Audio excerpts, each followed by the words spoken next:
Good afternoon, Odeya Rush. Welcome on VH Berries. Good afternoon. How are you?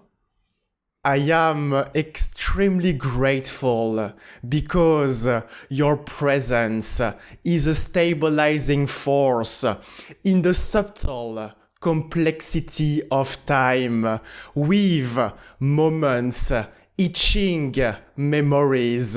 How are you doing today? Wow, after that I'm just doing fantastic. You are doing fantastic for now, but we also might need to unpack Rose emergency position indicating radio beacon. Okay. Rose, like from Dangerous Waters, you're talking about? Absolutely. Oh, These sure. very long names meant the EPI RB. Oh, the EPIRB. Wow, this was like a year ago, so I'm just, you know what? I would not survive in the wilderness right now with with how quickly I forgot what the EPIRB was. Yeah, there's not a lot of hope for me.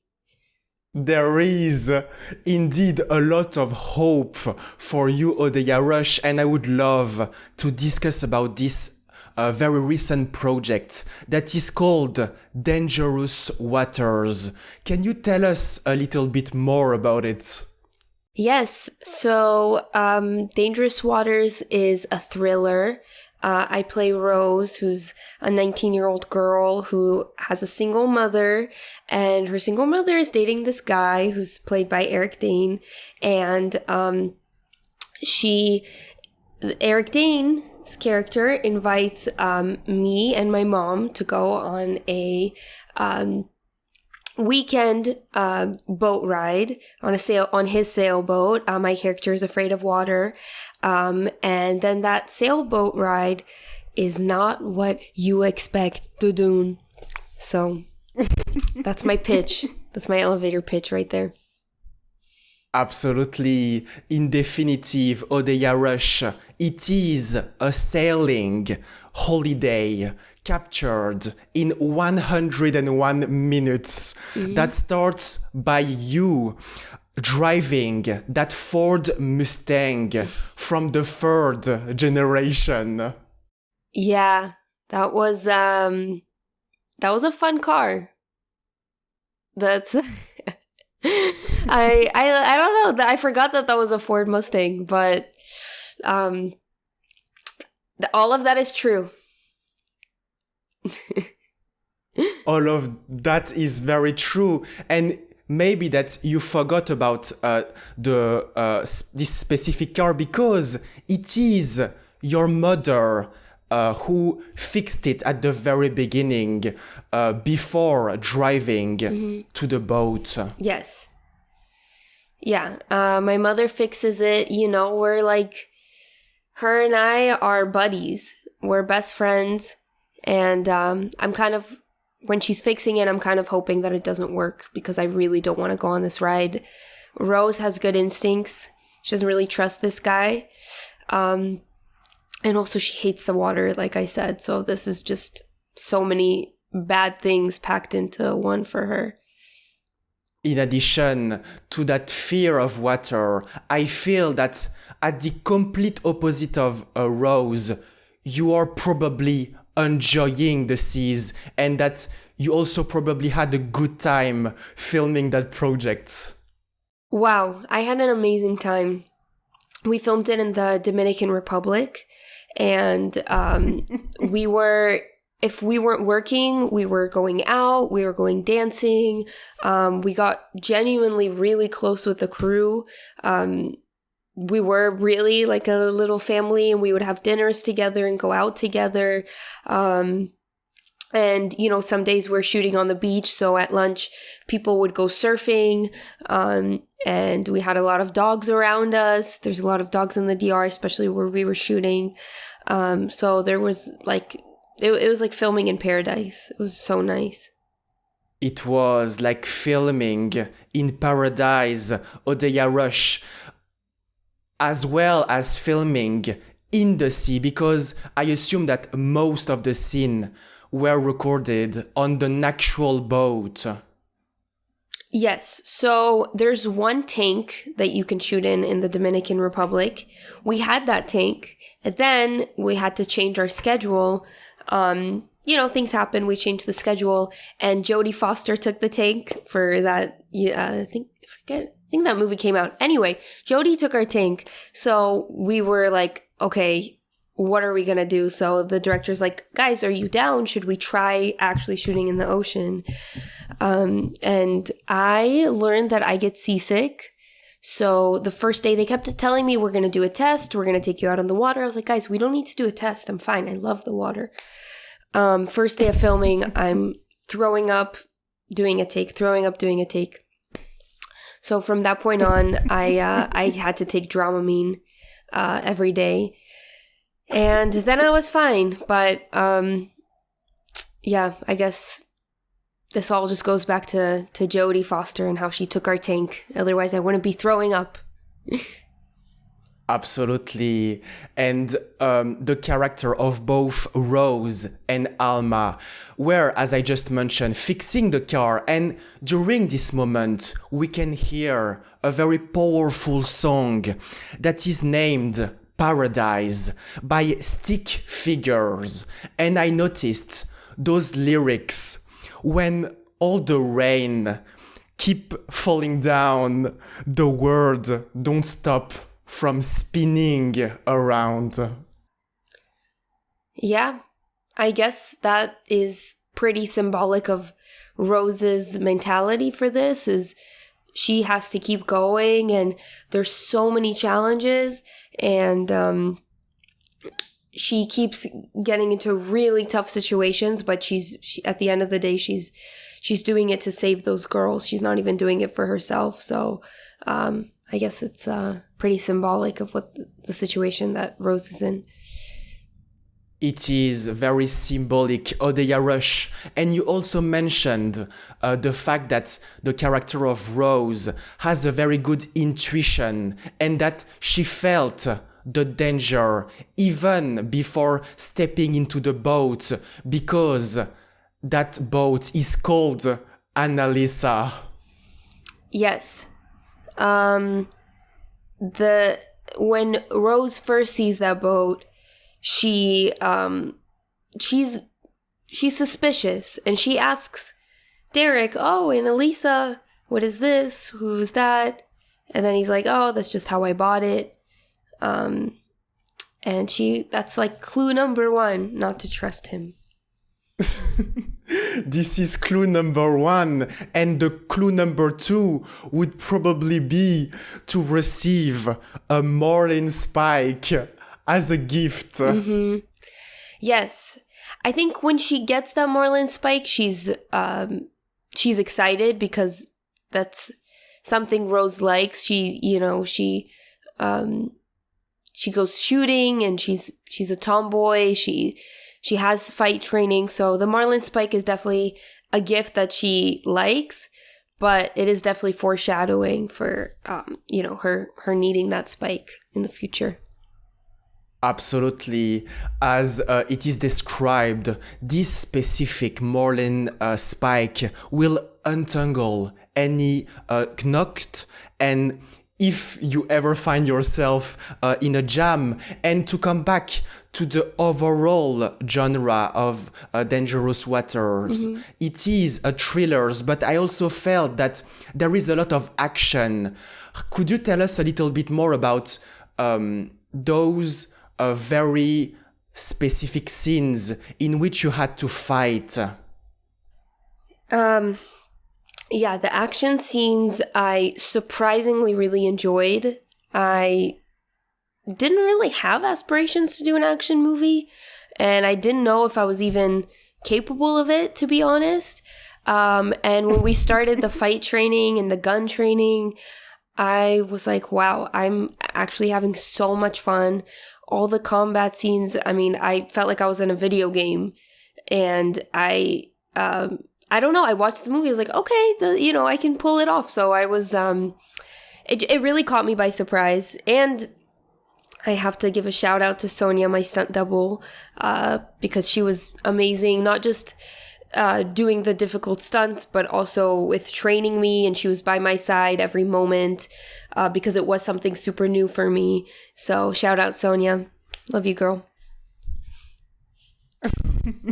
We are making a shout out to Sonia for bringing those stunts to life. Odeya Rush, and in definitive, Rose should have remembered those lines pronounced by Jenna Walton. Think globally, act locally. Did I say that? Those are my favorite words from your character named Jenna Walton in the feature film Lady Bird. I have a bad memory. That's cool. Okay. I would love to discuss about this very memorable experience. Making that feature film called Lady Bird. Can you tell us a little bit more about this journey? Yeah, Lady Bird to this day is probably one of the most fun, I would say, sets that I was ever on. I didn't expect anybody to even see it. I was always obsessed with Greta Gerwig, seen all of her movies. I'm also writer, director, so she's always been a huge inspiration. And Saoirse Ronan, I'm just obsessed with. So it was a dream for me, but I didn't think that people were going to respond to it the way it did, and it still has such a massive fan base, and it's on, I always see it on all the lists, and it's so cool. So it was like summer camp. Like, it was a lot of us. Sometimes you don't get to work with people your age. I don't really get a lot of opportunities to work with people my age. So it was really fun that we're all the same age, and we're all there to fulfill Greta's vision and have the most. It was just a very, very calm set, and Greta just did very special things to make the environment safe and enjoyable. Like, she made everyone wear name tags a lot of times on sets. There's so many people, so it becomes impersonal. Like, it's hard to, you see how bad my memory is. So sometimes it's hard to remember everyone's names. So everybody had a name tag. She'd play music in between takes, and she'd play songs, that were fitting to the scenes that we were about to go into. It was so well planned. So much rehearsal, so much thought into everything. So yeah, that was just a dream set to be on. It was Odeya Rush, a dream set to be on. And your character named Jenna Walton is probably the most believable and relatable, because I believe that everyone needs a Jenna Walton in their life, because you are keeping Lady Bird's mind in the right place by offering emotional support and also by being a loyal friend. Wow.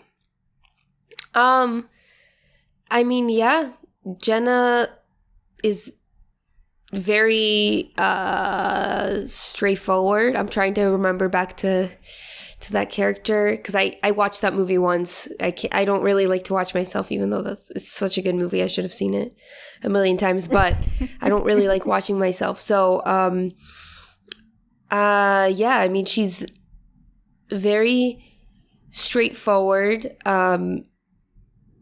She's, I think she serves Lady Bird in that moment in time. I do think Beanie Feldstein's character, I'm forgetting her name now, but Beanie's character probably is a more fitting friend for Lady Bird in the long term, but I think she just teaches Lady Bird the lessons that she needs to learn in that moment in time. And Jenna's a real one. Jenna is a real one. And if I understood correctly, Odeya Rush, it means that if you only watched your project once, I've probably watched both Lady Birds and Dangerous Waters more than you did. Wow. So did you watch them more than you watched Dangerous Waters more than one time? Oh, thank you. Absolutely. Wow, thank you. I hate watching myself. I hate it. I am so uncomfortable. I'm criticizing myself. I don't really enjoy the film for what it is. Lady Bird is one of those movies that there were a lot of, I'm not in it too much that I could actually enjoy a lot of parts of it, but I still don't want to just put it on in case I do see myself. But Dangerous Waters, that was rough for me to watch because I was in every frame. And that's, as someone as critical as me, it's just it's tough. I was suffering in that screening, and I was like, okay, I saw it. I'm good. Never need to do that again. Absolutely, Odeya Rush, I can feel the pain when you're talking about revisiting your filmography. And you mentioned the fact that prior to filming Lady Bird, you did an extensive preparation. Can you tell us a little bit more about creating and crafting Jenna Walton? I really felt from my audition, from the first time I read Jenna's lines, I really felt like I knew who she was. She was just not an alter ego, but I kind of unlocked a part of myself that I didn't know was even in me. And I just have to give the credit to Greta because the lines were written so well. It's just easier to act when you have incredible dialogue. But I was just kind of channeling this baddie, confident side that I don't really channel that often, to be honest. And I think it was just a combination of Greta's like incredible writing and then me just unlocking into something and going fully for it and getting a lot of support from Greta. So that's kind of how that character came about. Absolutely. You were, Odeya Rush, unlocking all the potential of Jenna Walton. And I truly feel that all of this talent may have come from yourself building the most productive and prolific studio in the world by working alongside your 4 little brothers using a tablet computer. Yes, it is the most productive studio in the world. You're so right. And yes, I started before I was even acting in movies. I was making movies at home. I would direct my brothers in short films that I would, film and edit everything on my iPad. And then before we even had that technology, I was making plays at home. I was always writing plays. I took it really seriously. I did a table read. I actually made my brothers sign contracts where they each had to pay me $1 because they always would just quit in the middle. And it was really hard to they were getting older and I couldn't boss them around too much because they don't really like acting. They like sports. So I wrote this play called The Secret Ninja where they were either fighting or eating snacks in every scene. And I told them if you guys, because they would just, a lot of the times they would just quit last minute. And after I already have an audience who's coming, aka my parents, each paying $2. So I had my brother sign a contract saying they each have to pay me $1 for the damages if they quit. And turns out if you make a 9-year-old sign a contract, they will not abide by it. So that's what I learned. Making secret ninjas was the best lesson, both in directing and also acting. And I believe that this year, 2024, is the time to make a new remake. Yes, I hopefully, I have a better cast and not just people that are forced to be there, that are just fearful. But I am almost done writing my feature. It's been 2 years. I'm kind of a slow writer, and I also, if I get, once I have a whole job, writing is not my main job, so sometimes it's hard for me when I'm really into my acting side to take time to write. But I had a lot of time in the strike, and I got very far ahead, and I really hope that this year I will be directing my first feature. Furthermore, Odeya Rush, by talking about Secret Ninja, I wasn't expecting you to actually write other scripts. But before talking about those more serious projects, what was the storyline of Secret Ninjas? So the full title was Jake the Secret Ninja. And it was about this kid. It was one of my brothers. He played Jake, and he's just a regular kid. He just goes to school, plays with his friends, just lives a normal life. And then he meets this mentor, sensei, you could say, who tells him, "You're a secret ninja. You're gonna change the world." And while they're doing this, they are eating Oreos. Yep. And creative choice there. And then I think Jake goes out into the world and he has to pretend like he's not a ninja at school, but then at night he's saving lives, being a ninja, and eating Oreos. In every scene where he's not fighting, he is eating Oreos. If I understood correctly, Odeya Rush, Oreos are a central component of Jake the Ninja Turtle. And now that I know these very funny scripts, what is those upcoming scripts that you were writing? Thank you, first of all. And also, the script I'm writing right now, it's basically a coming-of-age story about two best friends. It's about a friendship breakup, and it's about that time in your life where you're in between high school and college, and it's both of the leads they're 20 years old. They feel very lost. They don't know what they're doing with their lives, really. And one of the characters decides that this friendship is actually not good for her, and it's pulling her back.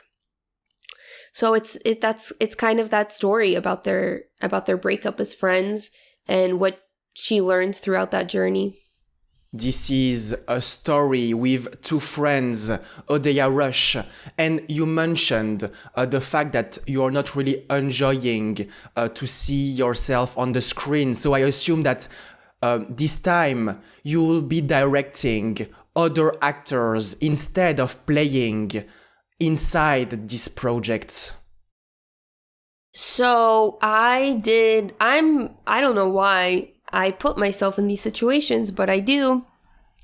But I will be playing the lead of this movie as well. So that's, unless I get too old by the time I make it, that might happen. But that's going to be really hard because I will need to watch myself a lot. And I've done it before. It's hard. The first short film I directed, I also acted in all the scenes. Because sometimes you gotta, it's what you gotta do. So that's my plan. I just feel like I'm the right person to play this character because I've really written it for my voice. But I'm also open to someone else playing her, and that will be a big relief. It will make my life easier for sure.